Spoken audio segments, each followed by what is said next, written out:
1975年4月30日，北越軍隊攻入南越首都西貢，呢日被視為越戰結束嘅一日。越戰共歷20年，當時美軍剛打贏韓戰，挾世界霸主姿態嚟到中南半島參戰，結果被北越游擊隊打得焦頭爛額。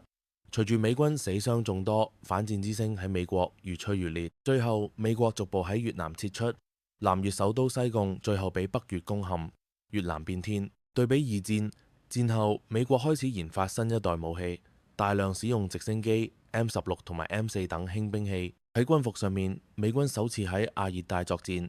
熱帶氣候加叢林地形，令到美軍喺二戰散兵服 M42基礎上改良成為 Jungle Fatigue Shirt。OG 107顏色更應運而生，接近當代美軍軍服雛形。半世紀過去，你以為美國越南仲深仇大恨？其實1995年越南美國已經復交，當年超過6萬名死亡或者失蹤嘅美軍，可有諗過美國越南只要20年就已經由敵人變成朋友呢？